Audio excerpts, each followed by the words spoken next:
What's up, everybody? It's Blackjack. Welcome back to the Marcus Cutcliff Road to the Show on MLB The Show. Now, last week, Marcus had a perfect game going all the way into the 9th inning until he hit a batter, but was still able to complete the game and complete the no-hitter. It was quite an amazing achievement and only his second start in AAA baseball. And not only that, he got a nice little care package from Japan a few days later. Look here, he's got some nice wasabi chips, a few other snacks and assortments and whatnot. So we'll see if the snacks and what his gift was after such a great achievement carries on into this week. The care package is not the only thing Marcus got this week. He also got a call from a sports agent, the first sports agent that has actually ever come in contact with him. A little shocking to think that, since he's already moved up to AAA quite quickly and has gotten his name all over the place. The sports agent had a very basic conversation with them. The sports agent obviously tried to make his push and get Marcus to sign kind of immediately, but Marcus takes a bit more of a cautious approach. He's interested, but he wants to make sure that he's able to talk to his mother back home in Trenton, New Jersey, as well as his high school baseball coach, the two people that have the most impact in his life right now. So he's going to take the time to talk to them and put them on hold as Marcus now starts this week against the Salt Lake Bees. Now, the most impressive part about Marcus Cutcliff thus far in AAA isn't just that he has allowed 0 runs, it's how many strikeouts he's gotten in such little time. 30 in only 22 2/3 innings of work as we get underway here at the top of the first. Hard grounder to the third baseman, gets there in time, and in only 2 pitches, Cutcliff has his first out. Next batter up, Marcus throws a cutter that's just a little bit to the outside there, to the left, as you get a nice look at the 73-degree weather here in a beautiful summer day in Reno. It's a little breezy heading out towards left field as that one gets fouled out towards left. And then Pettit swinging hard there on the slurve that he never had a shot at. Great job getting that pitch outside and right out of his reach. 1-0 pitch here from Cutcliff. Ooh, that one's just a little too inside. He does a great job with righties with that slurve getting to the outside, but when he tries to go inside with it on lefties, it just drifts a little too much to the left and drills him right there in the leg. It turned out he would be okay as he gets on base. 1-2 pitch here, driven hard and stopped by the second baseman. And the line drive will take us into the top of the second here for Cutcliff. Setting up here on the 2-2 pitch. Cutcliff, low cutter, and that gets him. That rings him up at 89 miles per hour. Might have gotten away with a really, really low strike there. But 2 outs, 1-2 pitch. Here's the shortstop. Throw over to first. Gets there in time. Wow, that looked like it was really close and that the runner got there to the bag in time, but he does not. And Cutcliff is hitless in 11 straight innings. Cutcliff still working here. Got the slurve there on the 0-0 pitch. 0-1 pitch, splitter working now, coming in at 85, and then the 1-2.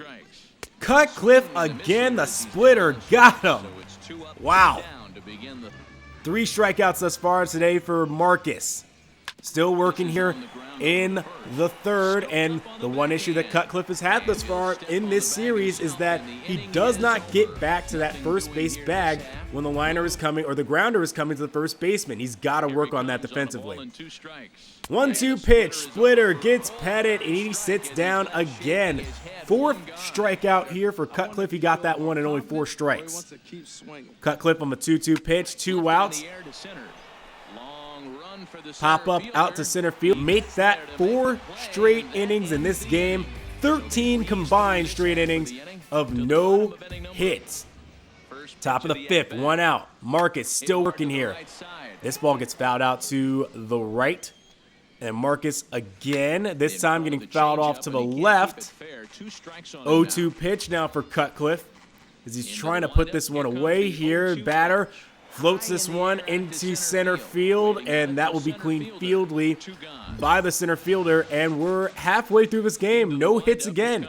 Got to put him on a no-hit watch, but then that one gets grounded straight into left field past the third base line and the third baseman. And that is the first hit that Marcus has surrendered in 13 2/3. It's a well-struck ball, and it just got past the third baseman. But Cutcliff doesn't have to worry about him anymore. He gets picked off. Cutcliff didn't throw a pitch out, but the catcher throws a strike to the second baseman and gets him out, and we go to the top of the sixth. 0-0 pitch. Fastball, 94, low and away. Still's got some power despite the fatigue starting to settle in. Slurve a little too high there. Has got to work a bit on that control. That's also been a criticism of Cutcliff thus far in this series.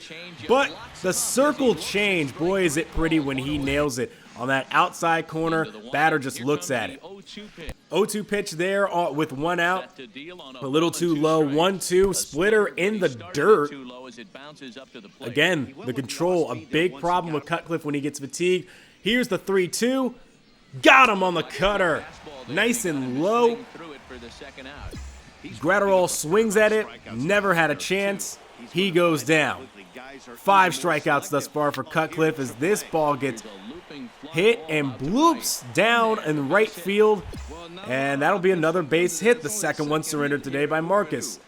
So not exactly one of his best starts, but still a very good one here as this one gets kind of just chipped, or looked like he tried to foul it off or stave it off or whatever, and then it just happened to fall safely, and the catcher throws it to first base to record the out. 0-2 pitch here, one out. Cutcliff missing very high on that splitter, but to the outside. Then tries to work inside the cutter, rings up Gonzalez, and that's his 6th strikeout of the game. So Cutcliff a little under in terms of what his average is of strikeouts per inning, but now this one gets lined into right field, and that's going to bring the runner home from second, and that is the first run given up by Cutcliff in all of AAA. So again, not his best game, but this is a pretty good start overall. 6 1/3 innings for Cutcliff to only surrender 1 run and have it count against his ERA, which will somehow go up despite only giving up 1. Good effort today by Marcus. Again, not a perfect game, not the norm of what he does, but a lot of pitchers would be jealous of the performance that he put out there today, only surrendering 3 hits in 6 1/3. The final here, 5-3. Reno puts one up on the win column. After the game against Salt Lake, Marcus finally had the talk with his old high school coach, obviously having a lot of questions about the agent that had made contact with him, and it turns out the agent had also contacted Marcus's coach. Marcus's coach thinks that this seems to be a really good idea to kind of go along and be with the agent because his high school coach can't be there for him all the time. He's in Trenton. There's nothing that he can really do for him all the way out in Las Vegas. He's going to need the representation there, and it's really time for him to go along and be on his own. He's already made the steps in doing so by getting his own apartment when he was in Mobile, and then now out here in Reno, out by himself. He has the money. He just needs someone to be there to guide him along the way. So Marcus got the call back from the agent, and Marcus has signed along, and the agent asked him straight up front, what do you want? What is it that you're looking for? Do you feel happy in the role that you're in right now? Marcus wants to be here in Arizona. He wants to be a Diamondback. He loves the way that he's been welcomed. And even though he does in his heart want to be a New York Yankee, this is where he feels at home right now. And there's a bit of loyalty and respect that he feels that he needs to give back to this place. So this is where Marcus calls home. But Marcus has quite the task in front of him in his next start. They will be going to Las Vegas to take on the 51s. And there's a second baseman there who he was with in his draft class. This is Colton Bloomquist, the shortstop and second baseman for Las Vegas. He has been dominant thus far in AAA and is one of his rivals and from his own home state of New Jersey. We'll see how this matchup goes as the game gets underway here in the bottom of the first. Cutcliff is greeted at the bottom of the first with a 1-0 lead here. Grounder short to third, and that's Tanner Kilgore, fellow draftee who has to come up there and make the play as he throws it in time to first base. In comes Urbina, who then fouls off a circle change to left field on the 0-1, and here comes the 0-1 pitch now as Urbina swings at a slurve that's way outside. 0-2 pitch now, and Cutcliff getting a little testy there, throwing inside, making Urbina back up on the splitter. Was that strategically placed? Seems like it, as Cutcliff gets him out there on the four-seamer to the outside, only having to throw 91 as he made Urbina think about it. And that brings up Colton Bloomquist, the shortstop. Batting .376, 4 homers. First pitch is a four-seamer over the plate for 0-1. Cutcliff taking his time here, setting up, and throws a little outside there on the splitter. That's 1-1.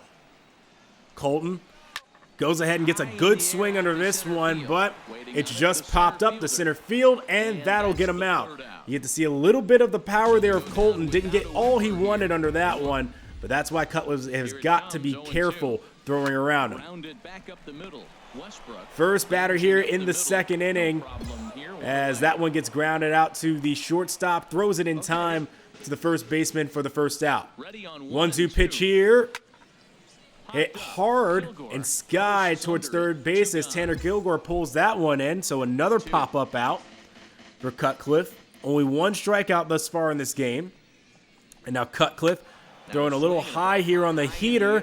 This one gets popped up towards third base, foul, and Kilgore able to bring that one in as well. So now we head to the bottom of the third. Thus far, no hits until this happens. Liner straight into right field, and that's going to come around for a double. Throw not in time. And Cutcliff is going to start this inning in bad position. No outs, runner on second. But he's able to get a strikeout here. Splitter, nice low and away on the 8-man, on the 8 spot, and then that brings up the pitcher. Should be an easy out, or so you think. First pitch hit into left field, and it bloops down. And now Cutcliff has a problem. He's got runners on the corner. Working on the leadoff hitter, able to strike him out. So that's 3 strikeouts. He got that one on 5 pitches, and now back up to the plate. Here comes Urbina. First pitch, fastball outside, swings and misses. But then Urbina strikes back here with a hit of his own, lines that one into the gap in right field, and that brings in a run from third base, and back comes in Colton Bloomquist. Maybe he was a little too nervous about facing Bloomquist, that he got a little too cautious in terms of how he pitched to Urbina. Urbina was able to go ahead and get that one down, but to no avail as Bloomquist grounds out there, and Cutcliff comes away with only 1 run against him. Next inning, Cutcliff back to his strikeout prowess. There he is, getting out another one, his 4th. 0-0 pitch there. Gets him swinging to the outside. Cutcliff working again here. Cutter on the inside. Here comes the 0-2. Cutcliff. Look at the location on that circle change. It looked like it was going to cross into the zone and drops nice down and low. 5 strikeouts for Cutcliff, as now it looks like he's cooking. But then this one gets roped into left field and then drops safely, and Cutcliff allows yet another hit. It's the most hits he's given up thus far in a game in AAA. But this grounder goes straight to the second baseman, and he comes out of the 4th without a run. Cutcliff now working in the 5th. Cutter a little outside there. Four-seam fastball also outside. Now working on 2-0. Matthews swings at that one. The circle change low and away. 2-2. Now working inside. Got the splitter to back him up a little bit. Full count. Cutcliff throwing that little slurve, but that one gets popped up just enough for the right fielder to get there in time and get the out. Next batter up, circle change right over the plate. That's probably a dangerous place to put that one. He could have slapped that one if he wanted to. 0-1 pitch. Cutter gets right past him. Nice job changing the speeds there. And then Cutcliff gets him on the circle change, down swinging. 6 strikeouts for Cutcliff, 2 outs here in the bottom of the 5th. And this one gets popped up out to right field and gets off the leadoff hitter. And that will get us out of the 5th inning. Bottom of the 6th. Here comes David Urbina again. He singled, which means Colton Bloomquist is next. Cutcliff outside with that four-seam fastball, 1-0. Next pitch, cutter, just missing the plate, 2-0. Cutcliff four-seamer, this time over the plate for 2-1. Cutcliff again, circle change up that time, 2-2. Here comes pitch number 70 for Cutcliff, and this one gets drilled and just barely gets over the wall. A solo shot for David Urbina.